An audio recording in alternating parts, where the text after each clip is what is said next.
हैं चकिया प्रयागराज की कसारी मसारी, साथ ही गंगा कछार इलाका है, सराय अकील इलाका है और उसके अलावा लखनऊ और दिल्ली में भी जांच जो है वो जारी है। तो इन 6 तस्वीरों के जरिए हम आपको बता रहे हैं कि 64 दिन से, क्योंकि शाइस्ता परवीन छिपी हुई है, उसकी सरगर्मी से तलाश की जा रही है, तो ये सब कुछ बिना लोकल सपोर्ट के नहीं हो सकता। ऐसे में ये तमाम जो इलाके हैं वहां छानबीन भी की जा रही है और लोगों को देखिए अनाउंसमेंट भी किया जा रहा है। अगर आप देखें सराय अकील की तस्वीर, वहां पर लोगों को बाकायदा अनाउंस करके कहा गया कि कोई भी अपराधी आता है आपसे मदद मांगने तो आप उनको छुपने में मदद ना करें।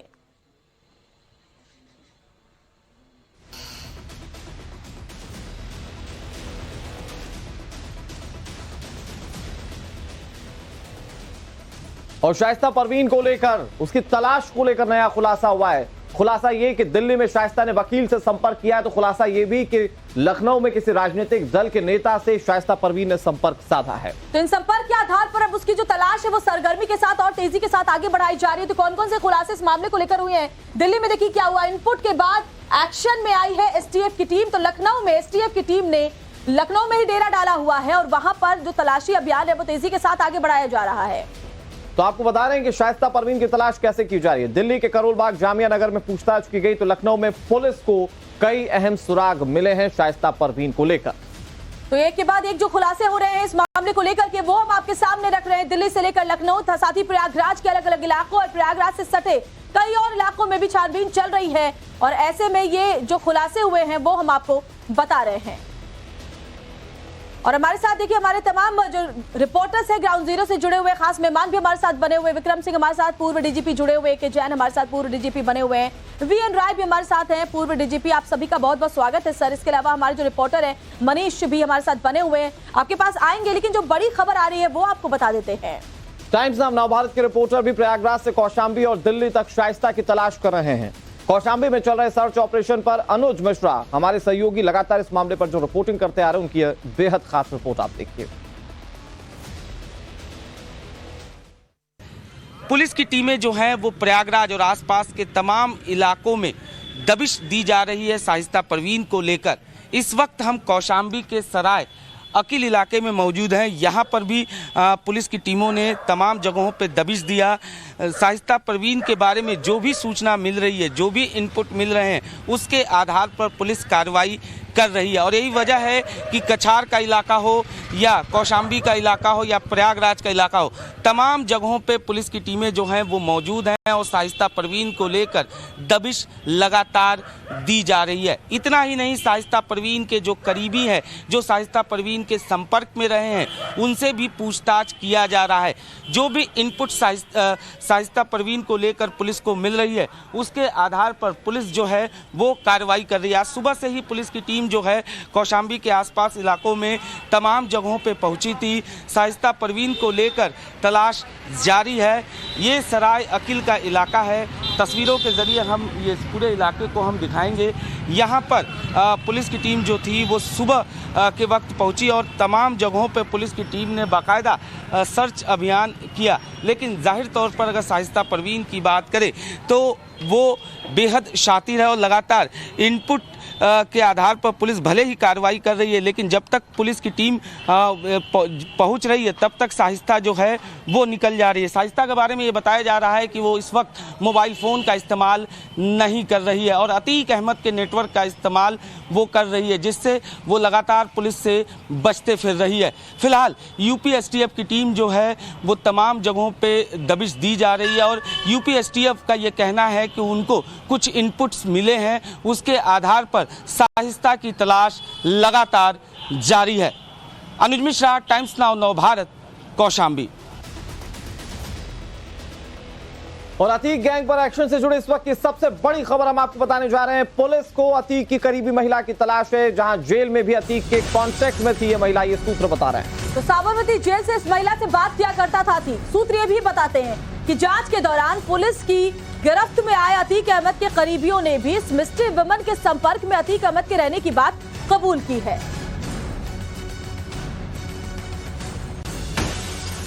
और ग्राउंड रिपोर्टर्स का रुख कर लेते हैं। मनीष और मोहित ओम हमारे साथ जुड़े हुए। मनीष, जानकारी ये मिल रही है कि साबरमती जेल के अंदर से एक मिस्ट्री वुमन से अतीक अहमद बात किया करता था। इसका साफ साफ मतलब है कि जितनी भी साजिशें जेल के अंदर से रची जाती थी, ये मिस्ट्री वुमन भी इसमें भागीदार रही है। क्या और जानकारी मिल पाई है इस मिस्ट्री वुमन को लेकर के?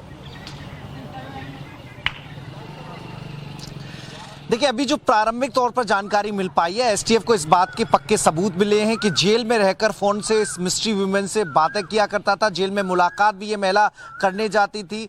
क्या मैसेंजर थी ये महिला? जो अतीक की रणनीति थी वो उसके गुर्गों तक पहुंचाने का काम करती थी। इस बात की भी संभावनाएं हो सकती हैं, जो कारोबार से जुड़े जितने भी डील हुआ करती थी उसमें इस महिला की भूमिका हो सकती है। ये भी जानकारी सामने आई है। एक तो शाइस्ता परवीन जो लेडी गैंग की मुखिया है, उसकी तलाश में एसटीएफ जुटी हुई है, और अब जो नया नाम सामने आया है उसकी पहचान को लेकर भी एसटीएफ ने तफ्तीश करना शुरू कर दिया है। अतीक से मुलाकात, फोन पर बात, गुर्गों से मुलाकात, इधर से मैसेज लेना, उधर मैसेज पहुंचाना, ये सारे काम कारोबारियों से कैसे डील होनी है, इसमें उसकी भूमिका, ऐसे बहुत सारे सवाल अब सामने खड़े हो गए हैं, जिसमें इस महिला की पहचान बहुत जरूरी हो गई है। और उसके लिए एसटीएफ ने इस महिला के बैकग्राउंड को खंगालना शुरू कर दिया है, पूछताछ करनी शुरू कर दी है। जो करीबी हैं उन्होंने भी बताया है कि अतीक एक महिला के संपर्क में था, जो लगातार इस तरह की जो चीजें हैं इधर से उधर मैसेज को पहुंचाना, और उसके अलावा और भी बहुत सारी चीजें हैं जिनमें इस महिला की भूमिका हुआ करती थी। तो अब एसटीएफ और यूपी पुलिस मिलकर इस पड़ताल में भी जुट गए हैं। करीबियों से पूछताछ की जा रही है, और साथ ही गुजरात के साबरमती जेल में भी जो वहां के अफसर हैं वहां से इनपुट लेकर एसटीएफ इस महिला को तलाशने में जुटेगी। बिल्कुल मनीष, बड़ी जानकारी आप दे रहे हैं। विक्रम सिंह जी का मैं रुख लेती हूँ। विक्रम सिंह जी, क्योंकि आप खुद महकमे में रहे हैं, 64 दिन हो चुके, इतना वक्त हो चुका है, शाइस्ता परवीन की तलाश की जा रही है, तमाम इनपुट सामने आ रहे हैं, लेकिन क्या ये नहीं पता चल पा रहा है कि शाइस्ता परवीन है कहां? इनपुट्स के जरिए भी कोई लीड ऐसी नहीं मिल पा रही है जिसकी वजह से उस तक पहुंच सके। नमस्कार। आपने स्वयं अपने प्रारंभिक संबोधन में कहा था कि यह शातिर अपराधी है। शातिर अपराधी और जेब कतरे में बहुत मौलिक अंतर होता है, और इसके पास न धन की कमी है, न सपोर्ट सिस्टम की कमी है। जो सपोर्ट सिस्टम इसके पास है, कहीं दिल्ली, कहीं आपने खुद बताया कहीं लखनऊ, तो इसके मद्देनजर आपने ये भी देखा होगा कि इसको एक बहुत बड़ा, आपने बताया सराय आकिल, कौशाम्बी, प्रयागराज, इसके अलावा जो ठिकाने कछार वगैरह के आपने बताया, ये इतना विस्तृत इलाका है। ऐसा नहीं है, जो लीड मिल रही है और जो सूत्र पैदा करते हैं, सूत्र, नए नए सूत्र और नए एक्शनेबल इंटेलिजेंस के लिए, उसमें हल्का सा समय लगता है। और क्या कारण है?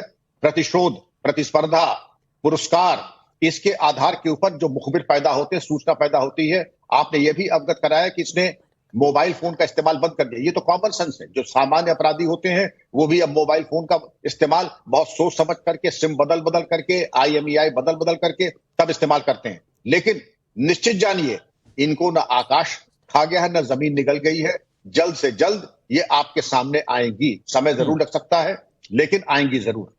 AK जैन सर, लेकिन मैं अगर आपसे समझने की कोशिश करूं, क्योंकि आपका भी प्रशासनिक अनुभव अच्छा खासा है, और जब इस तरह से कोई शातिर अपराधी जगह जगह छिपता है, उसे पकड़ने के तरीके क्या क्या होते हैं? क्योंकि जो शाइस्ता परवीन है उसे ढूंढने के लिए लगातार उन लोकेशंस को ट्रेस की जा रही है जहां पर उसके होने की जानकारी मिलती है।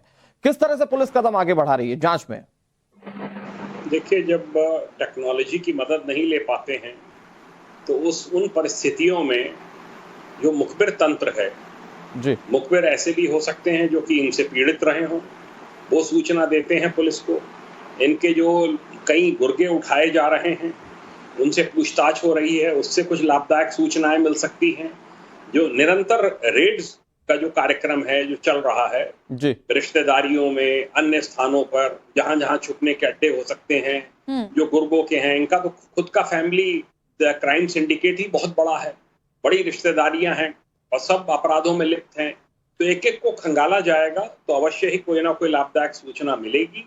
और वो दिन दूर नहीं है मेरी समझ से कि जब शाइस्ता गिरफ्त में होगी। आप लोगों को मैंने पहले भी कई चैनल्स पे कहा कि समय इद्दत की पोजीशन में है, वो हस्बैंड की डेथ हुई है, ऐसे में थोड़ी सिंपैथी मुस्लिम कम्युनिटी में उसके प्रति हो सकती है, और हो सकता है कि किसी ने या कई लोग इसी बिना पर उसको संरक्षण दे रहे हो, उसको शेल्टर दे रहे हो। सही कह रहे हैं सर आप, और इसीलिए पुलिस की तरफ से कोशिश भी की जा रही है कि उन इलाकों में जाकर के लोगों को समझाया जा सके। वीरराय सर, मैं आपके पास भी आऊंगी और साथ ही मोहित ओम आपका भी रुख करेंगे, लेकिन एक बड़ी खबर जो आ रही है पहले वो दर्शकों को बताते हैं। दरअसल शाइस्ता के दिल्ली में वकील से संपर्क करने के बाद अब उसकी तलाश दिल्ली के जामिया नगर और करोल बाग में भी की जा रही है।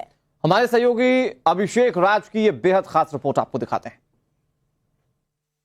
लेडी डॉन शाइस्ता परवीन की तलाश अब और ज्यादा तेज हो गई है। यूपी के अलग अलग इलाकों में शाइस्ता परवीन की छानबीन और तलाशी की जा रही है, लेकिन इसके साथ साथ खबर ये आ रही है सूत्रों के हवाले से कि वो दिल्ली में भी छिपी हो सकती है और दिल्ली में उसने किसी वकील से संपर्क किया है। ये भी अटकलें लगाई जा रही हैं कि वो दिल्ली के किसी कोर्ट में आके खुद को सरेंडर कर सकती है और इसी कारण से जो यूपी एसटीएफ की एक टीम है वो दिल्ली में भी आके डेरा डाले हुए है, ताकि अगर वो कहीं भी उसकी जो हरकतें हैं वो दिखाई दे या पुलिस को कुछ भी ऐसा सूचना मिले तो यूपी एसटीएफ तुरंत उसे गिरफ्तार कर सके। तो लगातार जो टीमें हैं वो अलग अलग छानबीन कर रही हैं, अलग अलग इलाकों पे छापेमारी चल रही है और यही कारण है कि दिल्ली में भी एक टीम यूपी एसटीएफ की यहां पे अटी हुई है, यहां पे रही है ताकि उसे गिरफ्तार किया जा सके, ताकि उसे पकड़ा जा सके, क्योंकि शाइस्ता बहुत शातिर है। उमेश पाल हत्याकांड में एक जो मेजर आरोपी है वो शाइस्ता है और ऐसे में लगातार जो अटकलें लगाई जा रही थी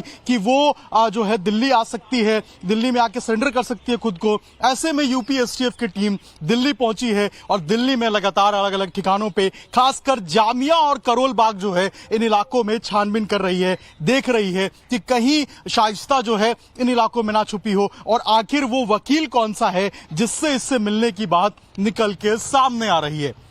मृत्युंजय कुमार के साथ अभिषेक राज, टाइम्स सोना भारत, दिल्ली।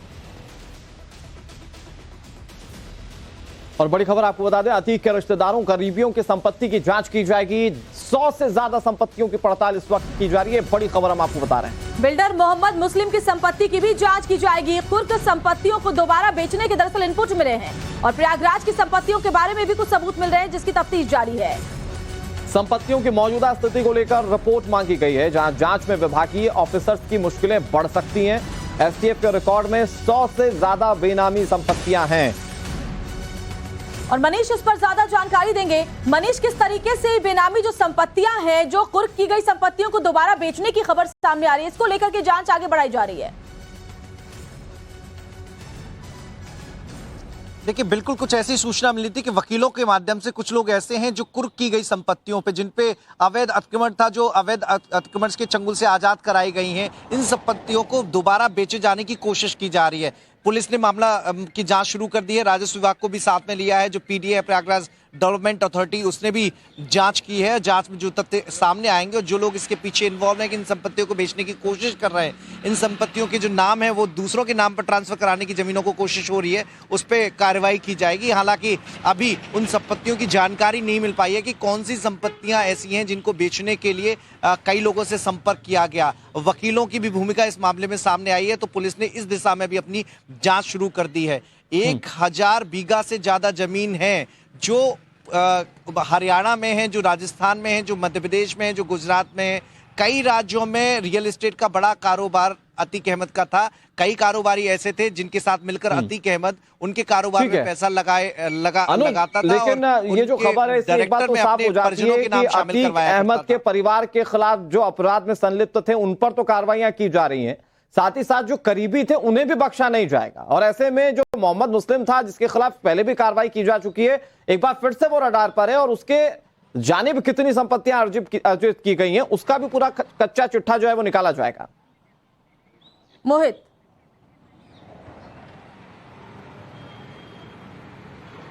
हाँ बिल्कुल, देखिए मोहम्मद मुस्लिम की जो संपत्तियां हैं या जो अतीक के करीबियों की संपत्ति है, सबको खंगाला जा रहा है। ना सिर्फ यूपी एसटीएफ और एसआईटी के रडार पे संपत्तियां हैं, बल्कि अगर ईडी की बात करें तो ईडी ने भी अतीक के करीब 6 लोगों के जो अकाउंट हैं उनको सीज किया। उसमें भी बेनामी पैसे की जो लिंक है वो मिलता नजर आ रहे हैं। कल जो यूपी एसटीएफ की टीम शाइस्ता के घर पहुंची थी, शाइस्ता का जो मायका है वहां पहुंची थी, वहां से एक डायरी मिली है। उस डायरी में कई बेनामी खातों के बारे में जिक्र है, उन लोगों के फोन नंबर मिले हैं जिनसे लेन देन करना है। तो अब जो अतीक का जो सारा कारोबार था, जितना भी उसका जो एक उसका कहें कि पूरा जो काले धन का जो उसका इलाका था, अब उसको जो है शाइस्ता परवीन हैंडल कर रही है। वो डायरी जिस बात की तस्दीक करती है, तो तमाम चीजों से आर्थिक रूप से अतीक और उसके करीबियों की कमर तोड़ी जा रही है, जिससे कहीं ना कहीं गुड्डू मुस्लिम फरार है और शाइस्ता परवीन फरार है। इन दोनों को जल्द से जल्द पकड़ा जा सके और उनको जल्द से जल्द गिरफ्तार किया जा सके। जी बिल्कुल मोहित, बड़ी बात आप कह रहे हैं और हमारे साथ देखिए खास मेहमान भी जुड़े हुए हैं। वीएन राय जी, मैं आपके पास अब आऊंगी। बहुत वक्त हो चुका है, देखिए तमाम कार्रवाइयां हो रही हैं, लेकिन जो सबसे अहम सवाल है वो तो यही है कि कहां है गुड्डू मुस्लिम, कहां है शाइस्ता परवीन। बिना लोकल सपोर्ट के संभव नहीं है कि शाइस्ता परवीन इतने लंबे वक्त तक छिपी हो जाए, क्योंकि जानकारी ये भी मिल रही है सर कि प्रयागराज या आसपास के ही इलाके में वो छिपी हुई है। ऐसे में कैसे पता चल पाएगा, पर्दा नशी भी है वो। देखिए, अतीक ने अपने आपराधिक गतिविधियों से एक बहुत बड़ा आर्थिक साम्राज्य खड़ा किया था। ये कई हजार करोड़ रुपए का साम्राज्य है जो अब अखबारों में जिसके बारे में डिटेल्स आ रही हैं, और ये निश्चित रूप से सारा साम्राज्य बेनामी होगा, इसका कहीं कोई लिखा पढ़ी या कोई हिसाब किताब नहीं होगा। तो मुझे सबसे ज्यादा डर इस बात का है कि जिन लोगों ने अतीक को मरवाया है, अतीक की हत्या कराई है, वो शाइस्ता को भी जिंदा नहीं छोड़ना चाहेंगे।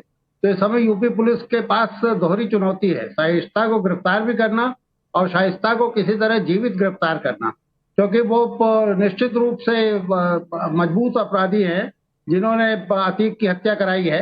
तो शाइस्ता की जान भी खतरे में होगी। बहरहाल अभी तो यूपी पुलिस प्रयास कर रही है उसे गिरफ्तार करने का, और मैं समझता हूँ कि वो अगर जीवित होगी तो गिरफ्तार हो भी जाएगी जल्दी। उससे गिरफ्तार होने से बहुत सारे राज खुलेंगे, बहुत सारे लोगों के नाम खुलेंगे।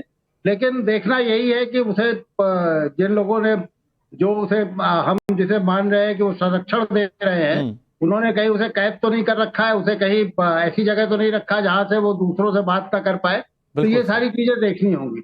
बिल्कुल सर, बहुत अहम पहलू आपने कहा। इस पूरे मामले में ये भी एक बहुत इंपॉर्टेंट पक्ष है जिस पर ध्यान देने की जरूरत है। और विक्रम सिंह सर, इसी पर आपसे बातचीत भी करेंगे। साथ ही साथ जो खबरें सामने आ रही हैं कि शाइस्ता परवीन किसी वकील से संपर्क कर रही है, किसी बड़े नेता से संपर्क कर रही है, इसको लेकर भी समझने की कोशिश करेंगे कि वो माइंड ऑफ इंटेंशन क्या हो सकता है।